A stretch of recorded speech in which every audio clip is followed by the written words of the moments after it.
Good morning, everybody. Welcome to the second day of our conference. We had an awesome day yesterday. Good start.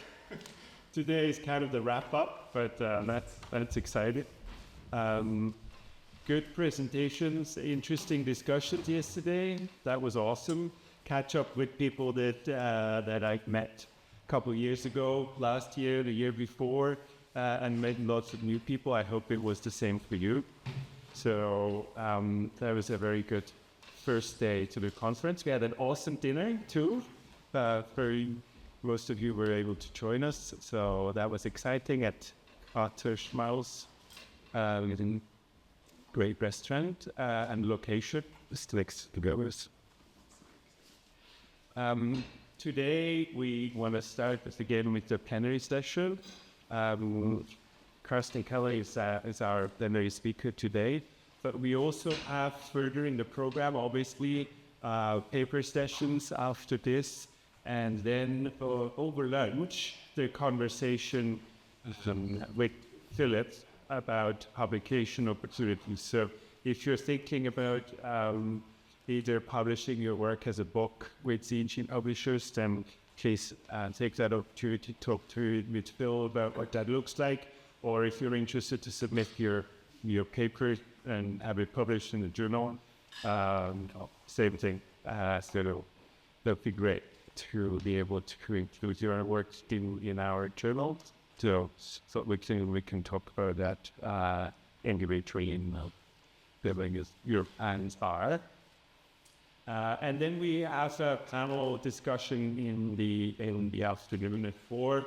So a couple of projects, people working here in Berlin in the context of our conference theme of sharing economy and sustainable fabrics. So 3 guests and Bahanur will be the moderator. So we're really looking forward to that as well.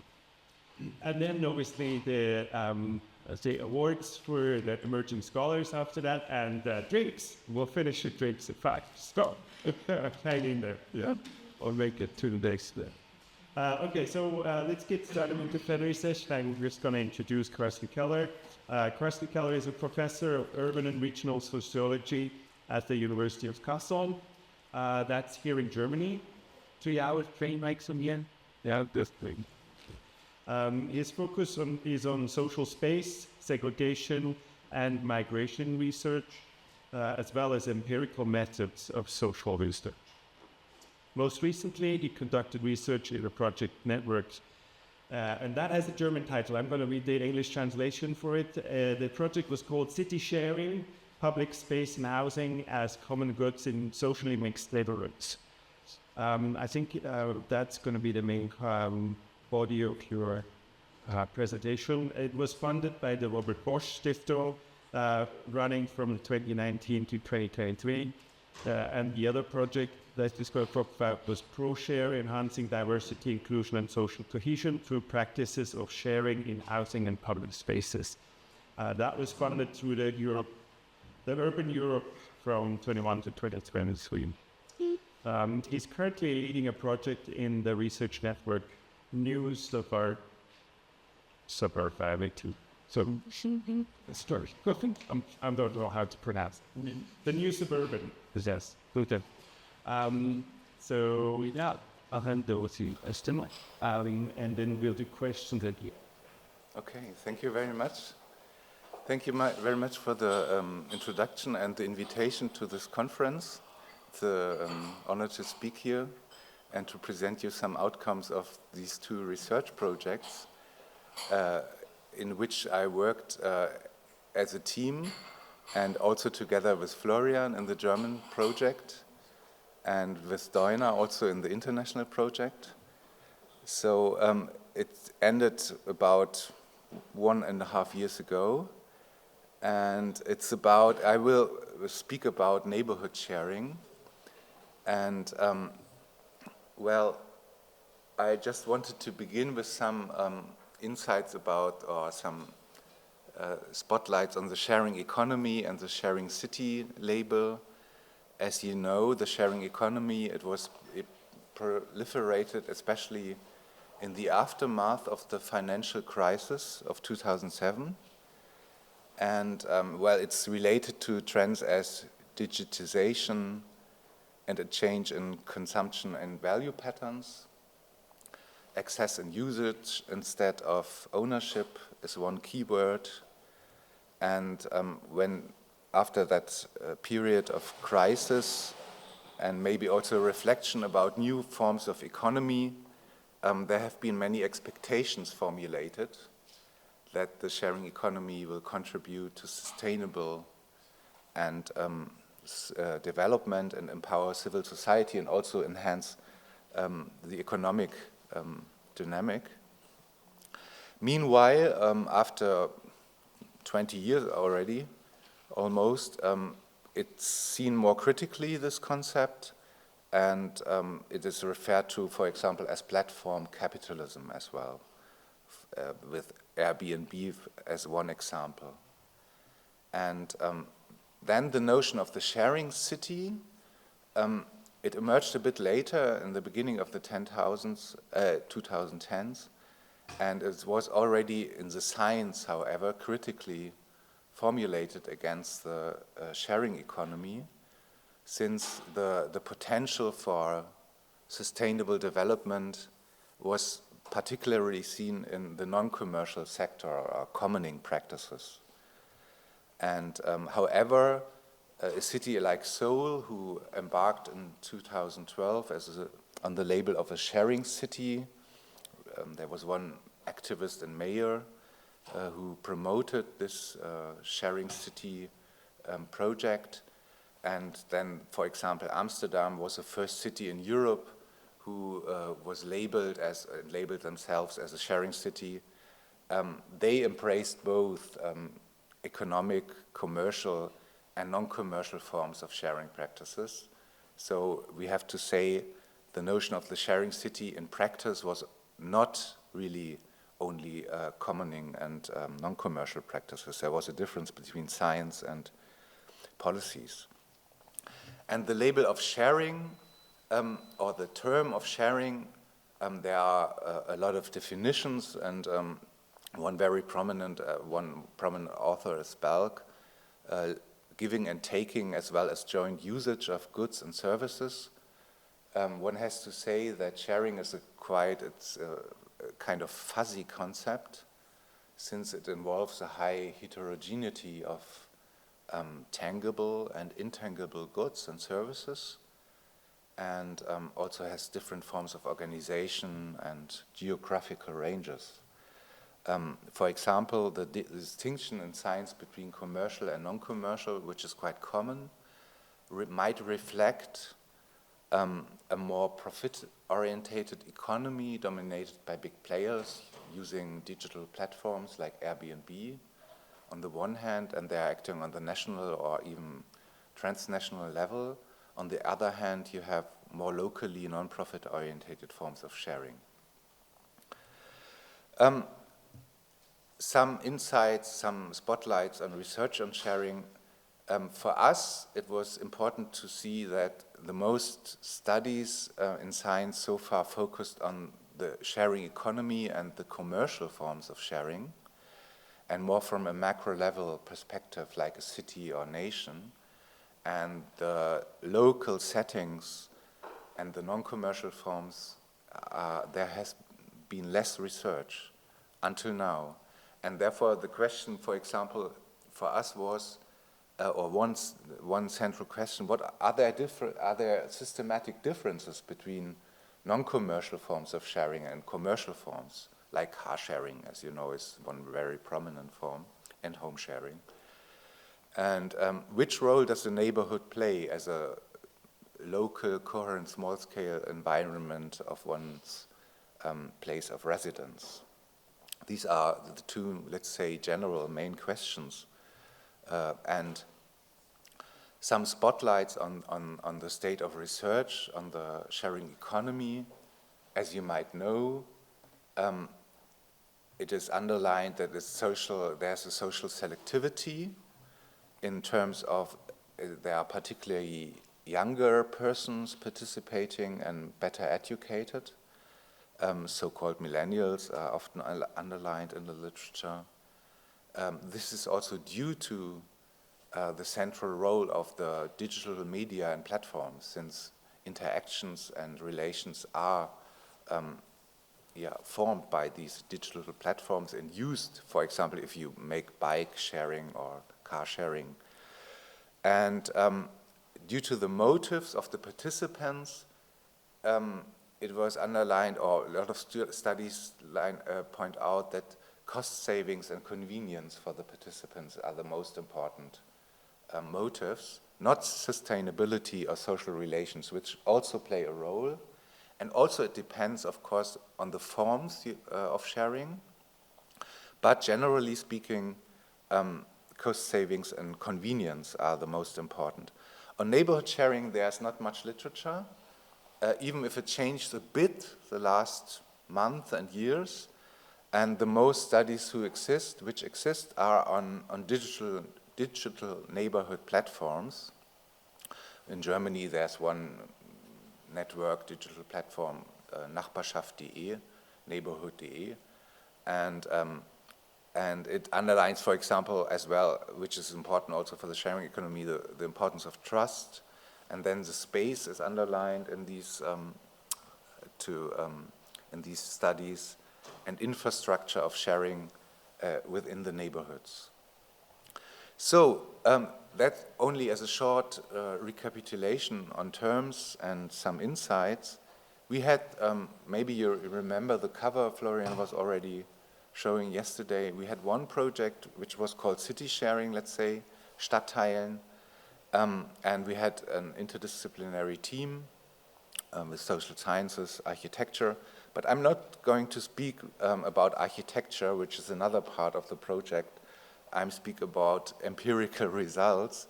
Sorry for also presenting you, or just I will present you some statistics as well. And this was one project. It was a longer one, and there we had 3 neighborhoods in Germany in focus, inner city neighborhoods. Like one in Berlin, we have been close to yesterday in the restaurant Kreuzberg, a part of Kreuzberg. I will introduce you to this neighborhood a bit. And the other one, which was shorter, it was a possibility for 2 years to, let's say, share internationally between teams, and there was Deuner also part of, some insights about our projects, and also to launch, however, during COVID, we launched also some empirical research. And there, also Florian with the HTW was included, and but Uppsala University, Technical University of Vienna, and the University of Sheffield. Yes, okay, so let's start with some remarks on the empirical background. Together with the international exchange, we had in focus 7 neighborhoods or quarters, and starting, however, with our German project where we focused on inner city, more heterogeneous neighborhoods, like Südliche Luisenstadt, which is a part of Kreuzberg, Stuttgart Mitte, which is a central quarter in Stuttgart in the south of Germany, a big city, not as even big as Berlin, which is the biggest city in Germany. And we also had Kassel, let's say a medium-sized big city of 200,000 inhabitants. And for the quantitative approach, where we made a survey among residents of these quarter, since our interest was to know what are they sharing non-commercially, these residents, we included also, we have been able to include Gottsunda, a quarter there, which was a peripheral located, more poor neighborhood. So, and this contrast is going to be also important for the other neighborhoods, which are included in the international survey. Just some words on the quantitative survey.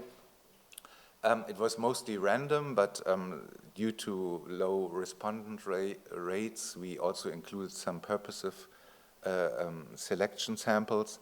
And we tried during COVID also to include Vienna, Uppsala, Paris, and London. However, as you see, unfortunately, it was too low, and the budget within the 2 years was not enough to really include in this quantitative survey all of the neighborhoods, even if we tried. There's of course this is of course also a selective sample, even if we tried by randomly to find residents. For example, there are more women, and the education, you can say it's there are better educated people in the sample. Even if when we compared the sample of the quarters with the statistics we have about the quarters, they are giving a good picture of the quarters, however. Some pictures. This is the Kreuzberg part. It's a typical, very dense inner city, mixed, let's say, heterogeneous quarter of Berlin. Yesterday we had really a good, those who have been to the dinner had a good impression of the former alternative style of Kreuzberg, which is well known. It's a myth as well, and there has been a lot of social movements within this district. And here you have there's in our Südliche Luisenstadt, which is more or less composed of two neighborhoods. In Berlin you say Kiez for neighborhood. It's a lebensweltliche, the daily speech for neighborhood. And in the middle you have a park. And yeah, it's a very, let's say, colorful, however in spring, colorful quarter, and predominantly resident buildings, but also included Gewerbe, how do you say, commercial, yeah, this mixture. And here, this is Kassel, and there we had a district which was, Kassel is not so dense as Berlin, of course. There are differences between all of these neighborhoods, but it's also an inner city neighborhood. Here you have a photo of one excursion we've made. Well, very typical for Kassel, for example, are these huge traffic lines which are going through the inner city neighborhoods. It was destroyed as a city during the Second World War due to the armed industry there, and reconstructed in a very automobile positive way. And there are not so many old buildings still, but there are. Just to give you an impression, there's and finally, but this is really a different type of neighborhood, which is inside the quantitative survey as well. This is Gottsunda of Uppsala, which is a typical social housing neighborhood.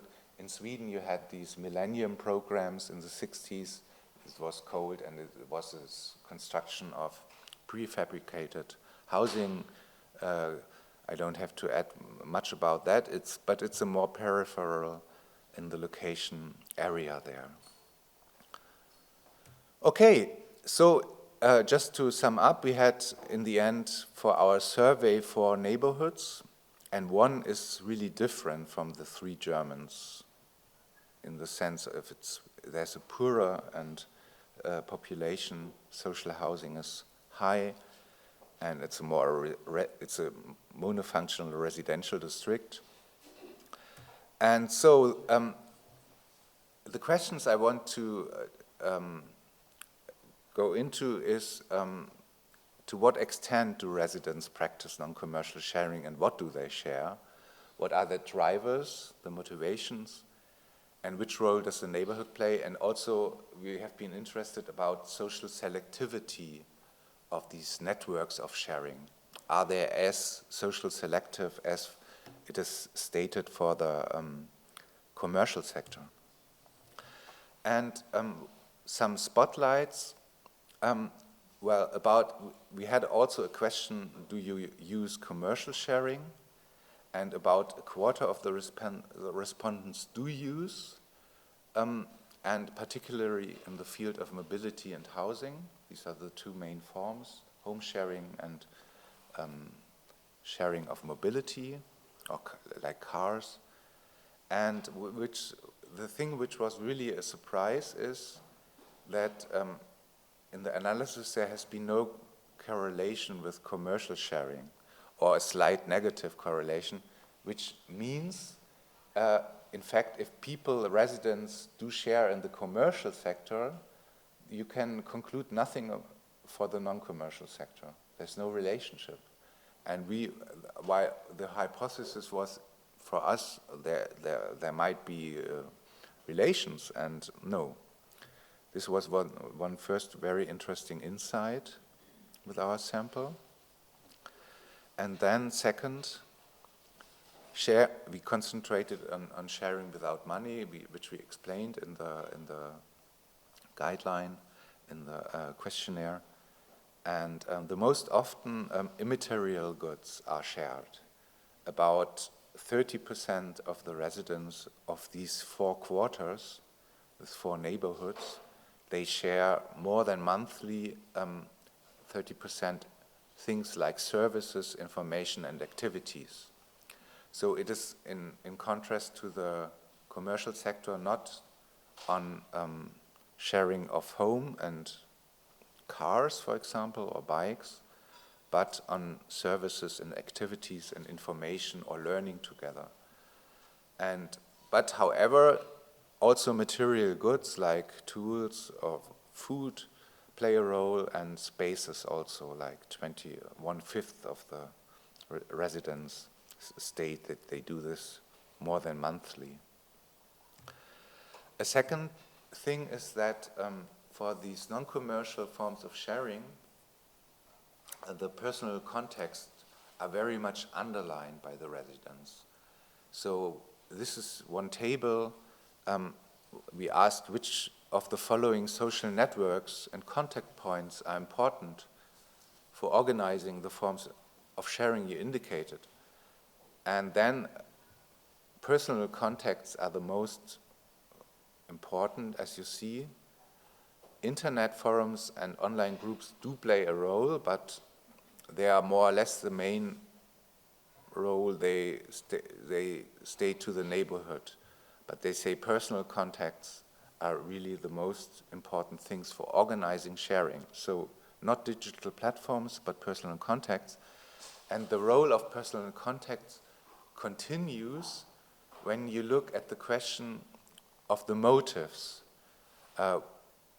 We had a lot of motives indicated in the questionnaire, and here I show you the top 5 motives on the question. When I share with others, I do it.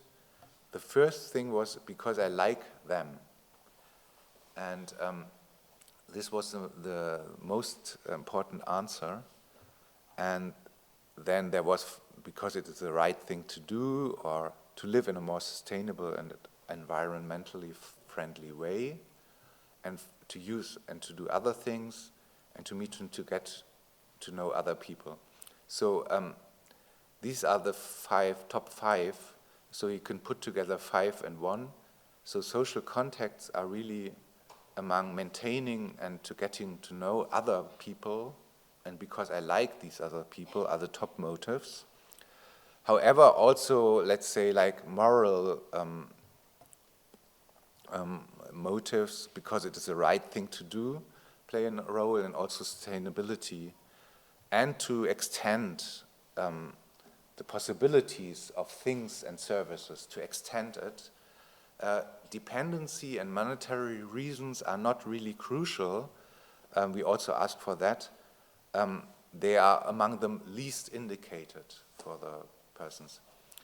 However, we have seen also in our more detailed analysis that frequent sharers are people who also indicate they are dependent on it, just to know.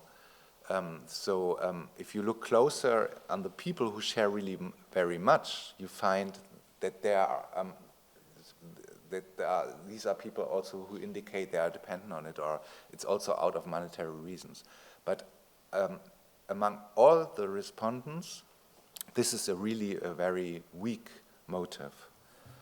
And personal contacts are indicated mostly as friends. However, we didn't define the term friend.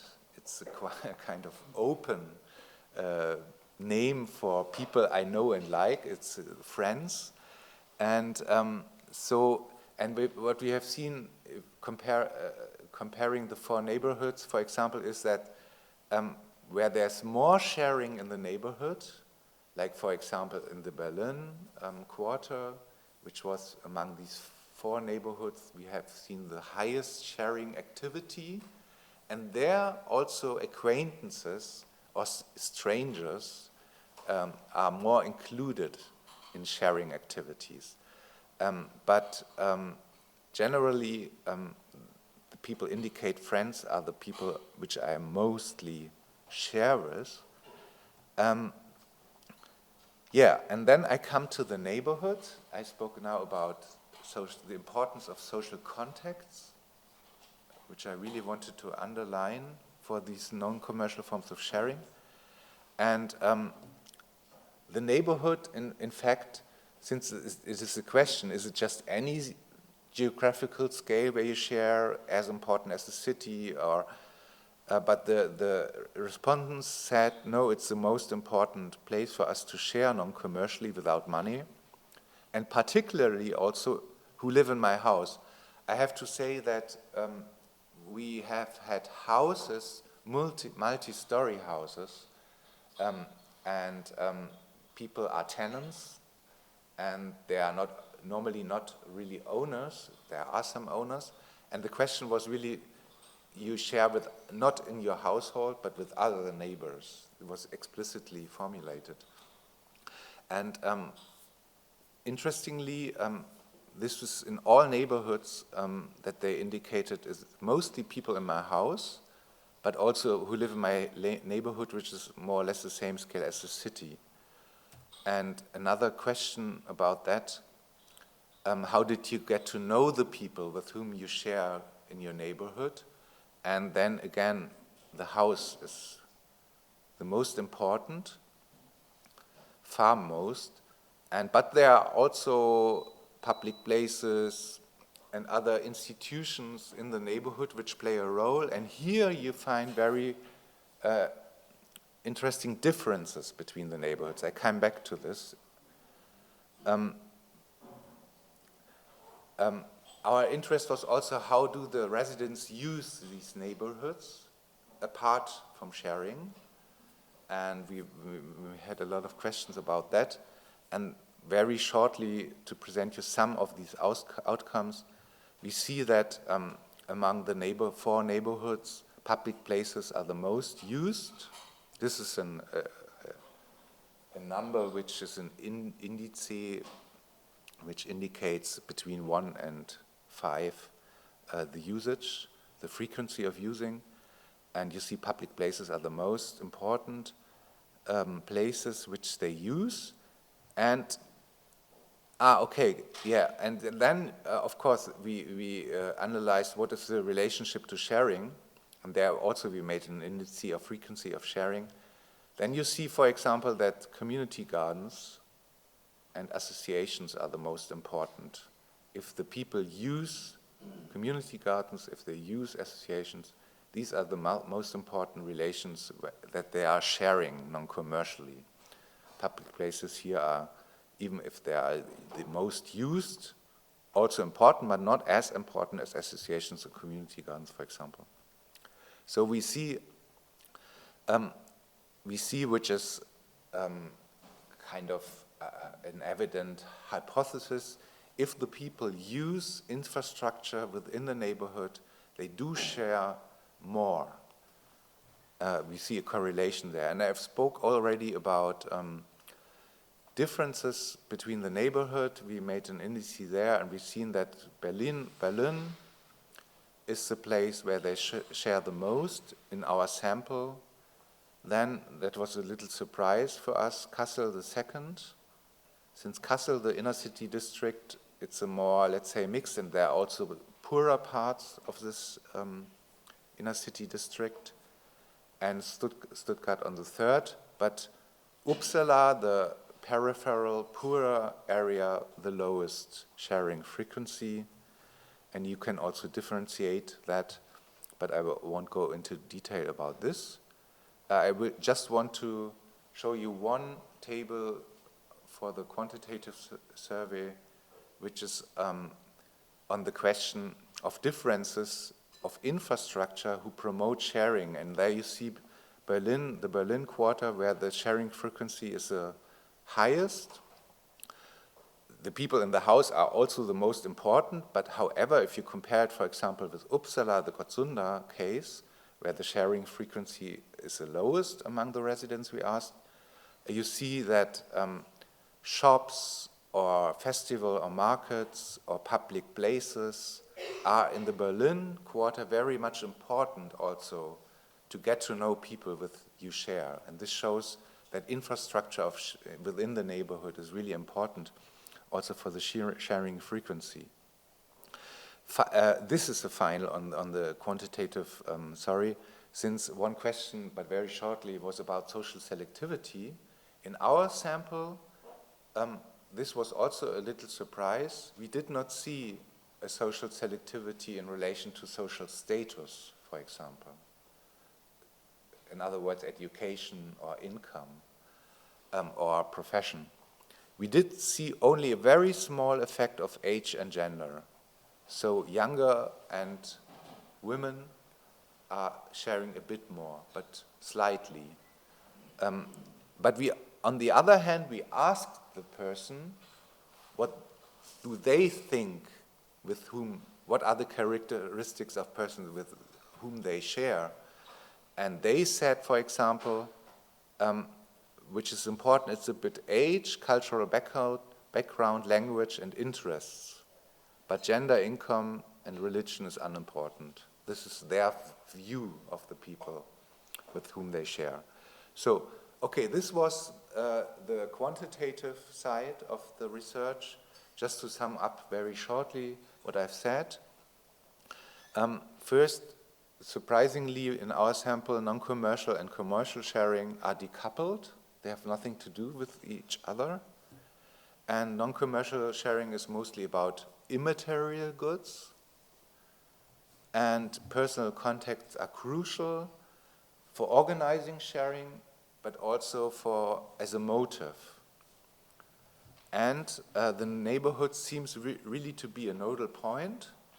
And there, the multi-story houses are particularly important.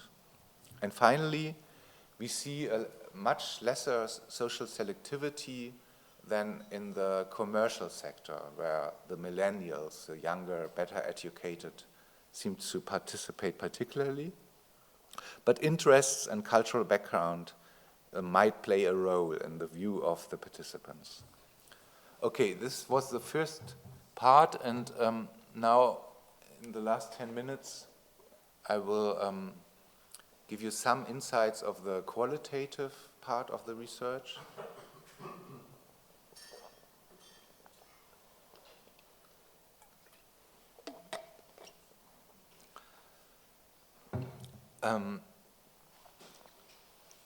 And here I address a bit the question, what are the differences among neighborhoods? What can we see through the lens of the experts with whom we spoke, or with the teams who spoke and made interviews? And I want to address 3 points very shortly. First, the discourse of sharing among the experts we spoke to is subordinated to other goals. In other words, sharing is not a very important discourse for them. They address sharing more as a tool to attain other goals. Second, and here we have more peripheral, poorer neighborhoods in the comparison, since there's also Poplar and not only Gottsunda, but also Poplar in London, Bagneux, which is a grand ensemble, let's say, in Paris, And here we see different key actors between the more mixed inner city and, roughly speaking. And third, there are different actor alliances. And this was a sample, very shortly, of the teams made all in all 75 interviews. And it is this idea to compare mixed inner city and impoverished peripheral neighborhoods. There was Vienna as well, and which was an inner city, more an inner city district. And I come to the first point, which was also a bit a surprise, since, well, the notion of the sharing city was, however, popular at that time when we made our interviews and sharing. And therefore, it was a bit a surprise that when we asked about sharing, sometimes we even have to explain very longly what sharing means. And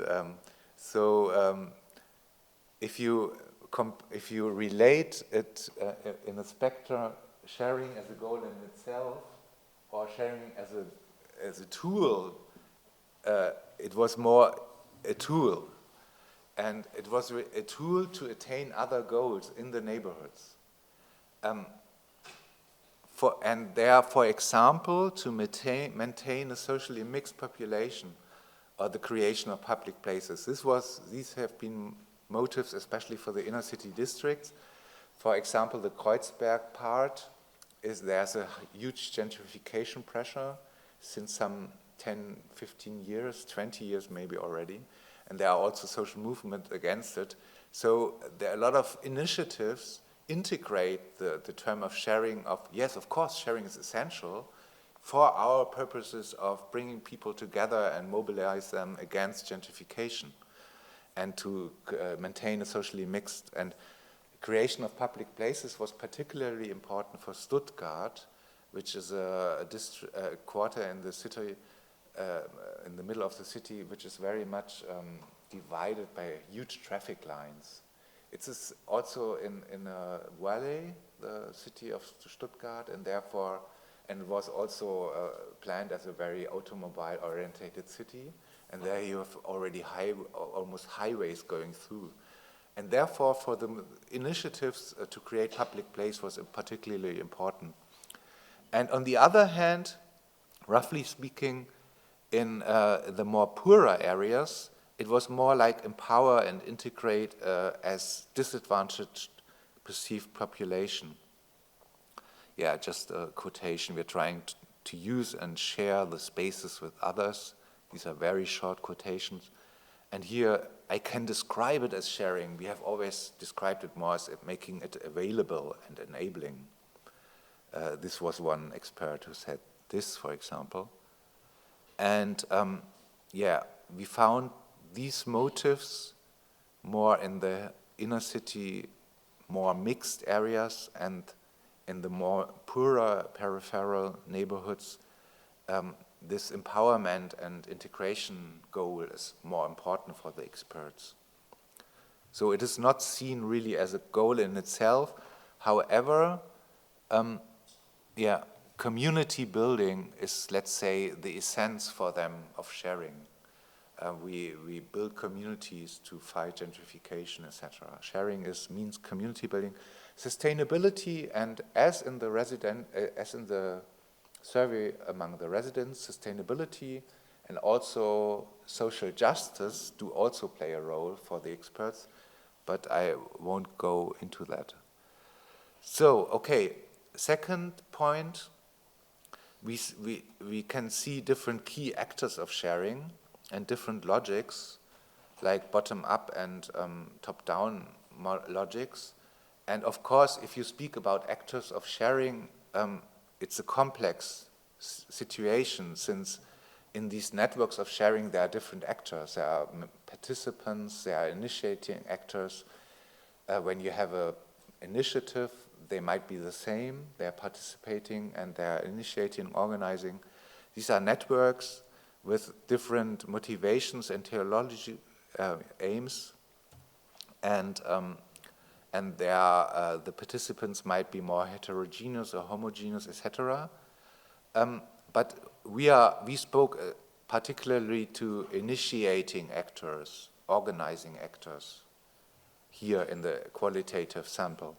And well, these sharing activities, you can put them, you can characterize them as more formalized on that side, or not so much formalized, and organized bottom-up or top-down. And peer-to-peer sharing among residents, for example, you can see in the spectrum of non-formalized and bottom-up. Initiatives might formalize after a while, but there are institutions like housing companies or the municipality or the town hall who also organize in a more top-down model. And there are also different motivations or aims they relate to their activity, and initiatives, for example, for them, of course, to change a bit the world is very essential. They are ideologically driven persons who say, for example, I thought about I could do to help make our world a little bit more sustainable, or to establish alternative ways of commodities or food.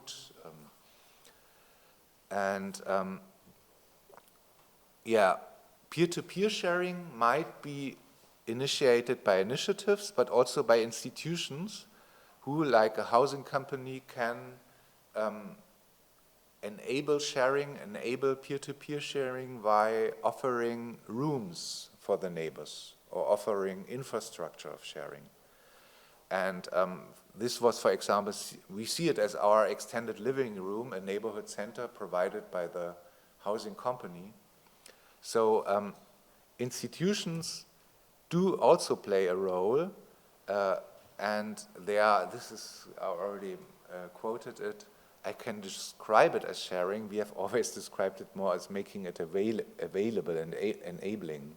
They're giving something like rooms, services, personal stuff to enable sharing. And they, of course, they do not have the theologically, they do not really want to change the world, but they might just have a good neighborhood cohesion. They want to preserve and maintain a good neighborhood cohesion, not have so much fluctuation within their housing, etc. And so, roughly speaking, in the poorer peripheral neighborhoods like Gottsunda, where also social housing is quite important, and therefore also housing companies and the municipality is very present, the institutions which act more like from top down are much more important actors of initiating sharing. Then in the inner city neighborhoods we found more initiatives like in Stuttgart or Berlin or also in Vienna, which are more acting bottom up. So first thing was sharing is subordinated to neighborhood-related challenges, and there we see empower and integrate a disadvantaged population versus maintaining socially mixed population and creation of public places. Second, the top-down logic is more also in the poorer neighborhoods, where also these actors of the welfare state, let's say, are more important, and the civic engagement is also described as low within these neighborhoods due to the lack of resources among residents. But whereas the bottom-up initiatives and civic engagement is described as being much more prevalent in the inner city mixed quarters. Yeah, and then finally, this is maybe I want to.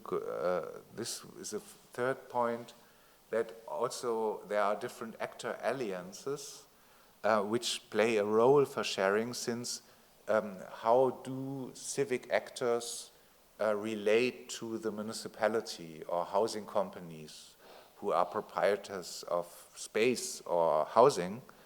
And there also we've seen differences, for example, where the welfare state in terms of housing companies and municipality is more important in initiating sharing, we also found a more, let's say, a feeling of being controlled among the bottom-up actors. And this is just one quotation. Associations have always been encouraged, but as soon as something emerges spontaneously, the town hall tries to absorb.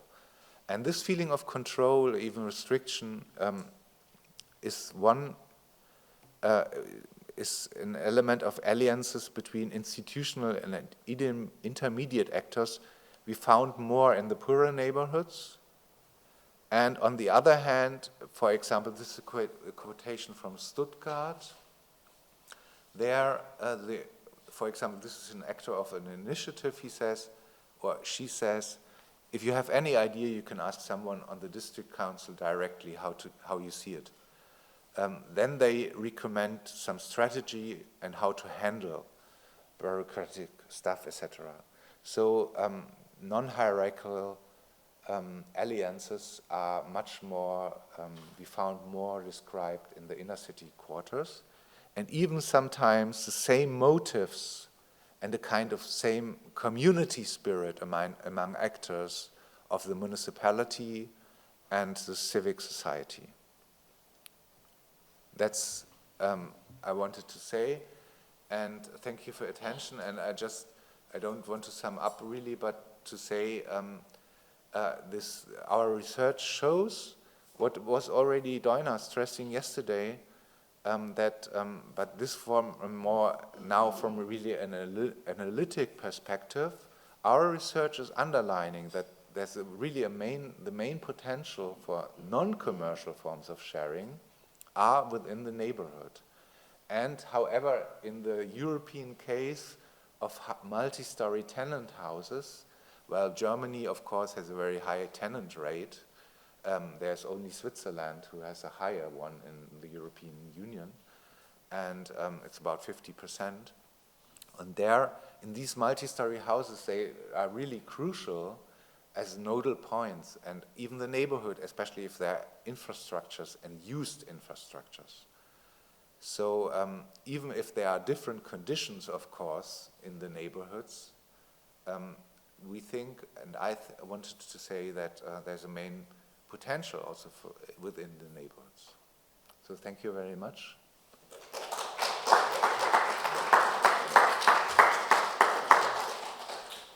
Thank you so much, Carsten. So we have time for questions. Anybody? Yes, please. Hi, thank you for that. I wondered if you looked at how long people had been resident in their areas as a variable. So I take, like, the example was London. A lot of social housing tenants might have been there long term in the private rented sector. A lot of people move every year or two, something like that. So, like, for me, for instance, private rented, I have sharing agreements with people in my area, but they took maybe a year and a half to build up. So I move again. It's probably going to take the same amount of time to kind of build those relationships. So I just wondered if you looked at time of residence. We had a question about that, and I don't remember exactly. I have to admit, it played a role, but it was not so important, I think. But I cannot really.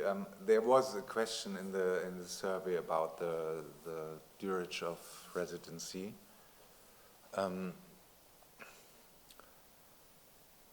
It was not so astonishing for us, so I don't remember it. And it was the case that the longer staying residents are sharing more, but it was not so important on my point of view. This was one answer. The other one is, well, if you look, for example, at the Kreuzberg neighborhood, it's also a neighborhood where there's a lot of fluctuation. It changed a bit since in Germany, as well as in other countries, it is about 15 years now, the rising rents and the rising property prices. It's also after the financial crisis of 2007. And therefore the mobility generally is much more limited now. Berlin has been a city with low prices and a lot of mobility, and now it's really very low, the mobility, because the people stuck to their residencies because they will not find something else which is adequate. Yeah, because well, Berlin is the most dynamic housing sector in Germany because it was very low priced, and now it's second after Munich. Yeah, and therefore it's the most dynamic, and therefore generally but you can say Kreuzberg, there are also students, there's a tech sector of people coming there, and they are mobile as well. And however, it is the neighborhood with the highest sharing frequency. And so even if you have fluctuation, there we found the most,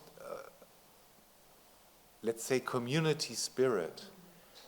Also a history of the neighborhood, which the people relate to, even within the municipality.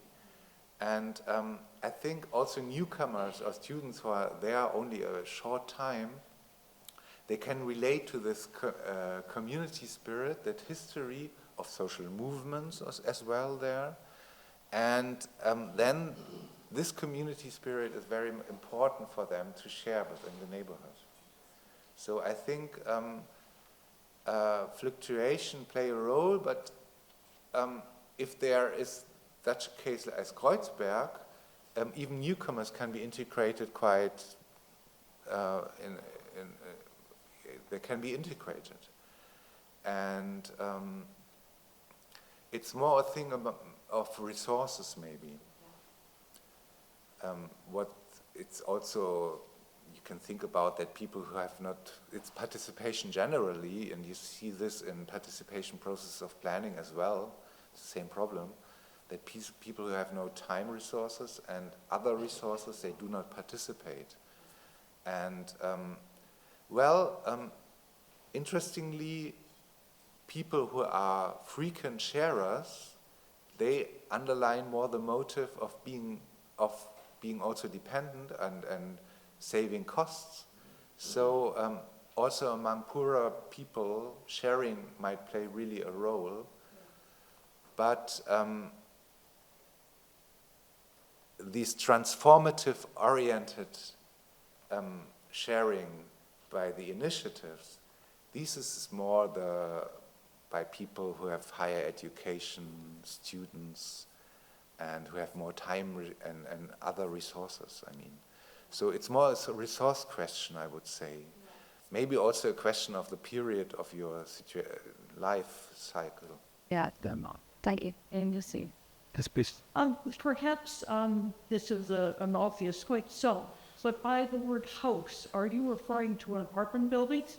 Right. The kinds of buildings we see across the street or across the river? And then, if so, did you see a distinction between those that are owned by the state or a non-profit and those that are owned by private developers? And would it be the standard in all of the communities that you referred to that there would be some kind of common space? I'm from Canada, and we wouldn't describe a building like that as a house, but there certainly wouldn't necessarily be any kind of common space in such buildings. If it was a non-profit building or a state-owned public building, then there might be. But if it was a private developer, every single unit or every single square foot was being planned. These common rooms, for example, in the Berlin neighborhood, do not exist in the buildings since they have been built as during the period of industrialization as working, particularly there for workers. And but for example, in Gottsunda in Sweden, there you have communal rooms. They are not so much used. There are older residents within Gottsunda. It's the highest age rate there. And there are a lot of also cohabitions between residences. And this also has, of course, an effect. But interestingly, still, Gottsunda was a case in the survey with the lowest sharing frequency. So even if there are people living together, well, of course the question was, do you share with people outside of your household? But Vienna, which was however not included in the quantitative survey, there you have the tradition, of course, of communal rooms. And there also the planning, the experts, they refer to a history of sharing also, which is really, for them, it's really a notion not only to attain other goals. This is really the exception, maybe Vienna. There the experts spoke about sharing as a goal in itself and well established. But in the survey, this was not a systematic question. Do you have we had some, we asked, do you use places within your house or outside in the neighborhood? And there we found that Berlin is the only case where the meeting points for people to get to know to you, with whom you share, is the only quarter among these four where outside the courtyard, for example, plays a very important role in Berlin. There are the courtyards used as a communal room, are more important. Whereas in Kassel, Stuttgart, and also Gottsunda, in fact, the meeting points within the house are the more important. This was a difference we have seen. And this shows that while the infrastructure of sharing and to use places to get together in the neighborhood, which are not always non-commercial, because there are shops as well where you meet and hang around, and these play really a very crucial role. But But I think to the first part of your question, the house, it is a really interesting part, and that's the North American question. I was thinking about exactly the same thing. But you essentially only had included apart buildings. yeah. Where people shared a No house. single detached houses. Yeah, no single family house. Yeah, just to clarify. Thank you for the presentation. So the sharing ideology came out of the financial crisis, but the survey that you said that you took, most of it was not dependent on money, hardly at all. That was one of the least, so that was interesting. Maybe perhaps finance created the issue with ideology, and then people adapted to it and liked it. In the United States, in the New York, New Jersey area where I'm from, when a community doesn't need a fire department or a police department or an ambulance department, they want to save money, so they'll disband their services and share with another town, and they won't have the fire department anymore. But that's all purely for financial reasons. So it's basically just a statement that I'm saying instead of the question. Yeah, I mean, the idea was really very much promoted in San Francisco. There was one association called Shareable, which founded 2009 or something like that. And also the city of San Francisco promoted the label of sharing then. And even the mayor of the South Korean capital, Seoul, was participant of workshops there and brought the idea of the sharing city from there. And in the beginning, it was really like seeing sharing generally, if it's commercial or not, as a new concept. And car sharing, for example, if you read the publications of Shareable, then there was very much hope formulated that car sharing might solve problems of pollution, reduction of consumption, and bringing people together, and also promoting economy in a new way. And therefore many expectations have been formulated. But it was after a while that actors of also Shareable, now they generally even are critical to the concept of sharing, because they say, some of them, among the founders, they state today, it's so much related now to big profit-orientated platform capitalism firms that I don't want to relate anymore to the term of sharing. But it was, in fact, in the beginning, And I think you asked yesterday what is the role of the private sector. I mean, there are different answers, but I wouldn't say that it's only the municipal state sector who should and can promote. We also found in our empirical study economic actors who, in a way, are interested in the common goods. When they, for example, are interested to have little bars or shops in a neighborhood, they are looking that the atmosphere is good, etc. And well, there are different answers to that. But and another example is the shops where you hang around and get to know other people. It's not profit related, of course, when you hang in a shop and don't buy anything and drink maybe just one coffee in 3 hours. But the distinction, I wouldn't say that there's only potential in non-commercial and car sharing, for example. It depends also to the motives. There's one author in Germany who also works on neighborhood sharing, and he's underlining there, let's say, also on the neighborhood level, 2 forms. One is the communal neighborhood-related form, which I focused on here in my presentation. But still in the neighborhood, there are daily needs also, which drive the people to share. For example, mobility. And therefore, I mean, cars, you can of course pool cars, but I think also there's the let's say commercial sector can be included for some forms of sharing. So, however, I think you have to think of this distinction when profit is going to be dominant, and when can private actors really contribute. And sharing is a huge term, but I stop here. Maybe there are other questions. More questions. Olivia.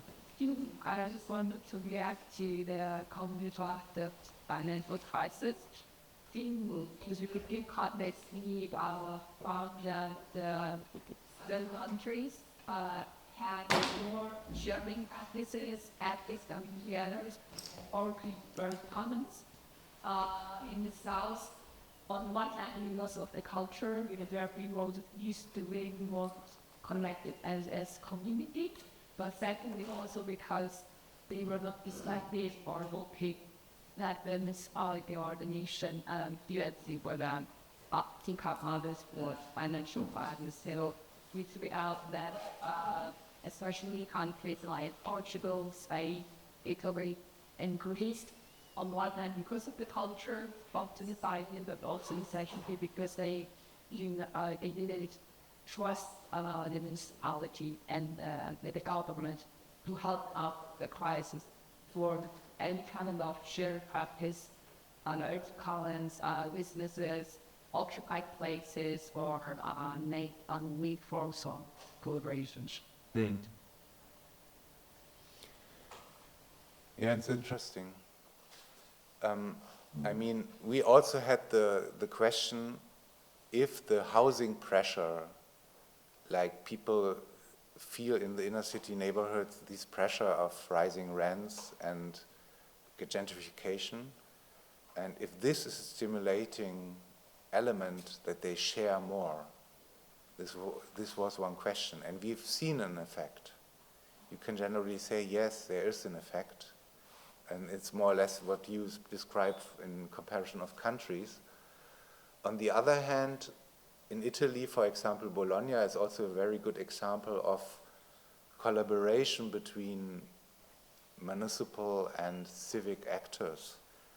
And I think that that's the best solution for on the neighborhood level. Well, Berlin, for example, you have these municipalities also for the Bezirke, because it's a land. Berlin is not only a city, but it's governed as a land, a region. And it's the best thing if there are coalitions among powerful actors who can plan, give you permissions, and who are promoting forms of sharing, maybe have the same motives as you, as a civil initiative, then only making it as a protest and being against it, which can unify you as a movement, as an initiative, but then you come to limits, to property limits, for example, or legal frameworks, which are very important for the initiatives as a daily thing they are confronted with.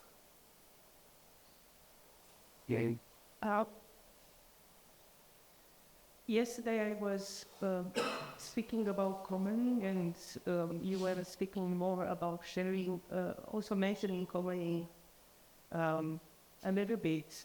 And I thought that, sharing is a much broader notion, and perhaps the difference would be that commoning involves also setting up an agreement, a set of rules, a form of governance that sharing doesn't necessarily involve always. You mentioned that also the institutional and formalized aspect of sharing, and also the question of control, and I think this is key. Who's having control over sharing practice? And I would say, it remains a question. If it's informal, is there any kind of control in an informal practice? If it's formalized, who has control over? You say that the institutions have an important role to play, but if the institution has the control over, I think this generates a lot of problems. And this idea of a coalition of factors is very interesting, but again, I think they have to agree on rules, on how they function as coalition. You mentioned Bologna, for example. In Bologna, there were rules that were accepted by both co-actors. And I'm wondering if you are intending, or if you have already done it, to also give recommendations or even present this presentation to institutional actors to kind of raise issues with it. I mean, in our case, for example, as member of part of the project, we did a presentation to the municipality.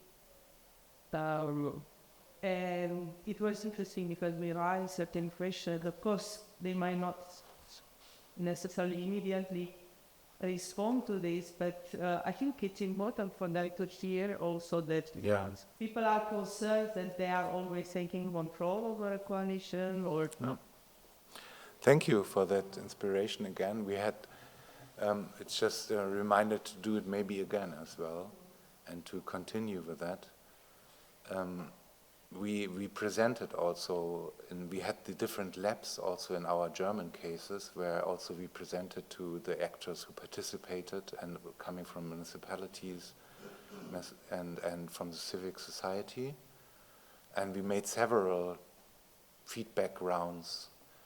And in the end, we also tried to formulate these policy briefs, and we send it, but yeah, but it's true. I mean, you have to really mirror it back again, especially also this element of control. But what we have also seen is that even also among the initiatives, it's not, they need also energy to cope with their hierarchies and with their difficulties of including different participants, being a heterogeneous open network.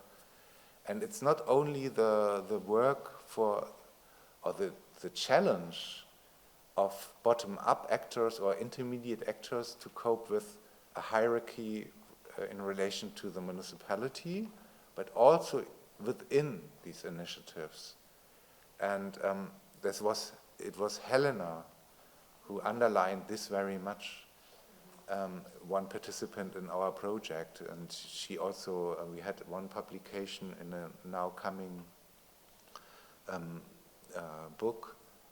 It's on reflexive governance, and there she underlines very much in her part how important it is for the initiatives and how much energy they need to cope with these challenges of internal hierarchies and different aims, etc. And therefore, it's a very crucial point. Absolutely. Sorry, we have to far out to the next part of the program, but we'll have a short coffee break, and there won't be time for more questions. But I think the sharing really also works on a larger scale, because arguably the city practice is sharing. We're living here together in the city. The neighborhood obviously sharing, we're living together in the neighborhood. So on many different scales, I think that will work. So but anyway, thank you again to you, Carsten. A round of applause. Thank you.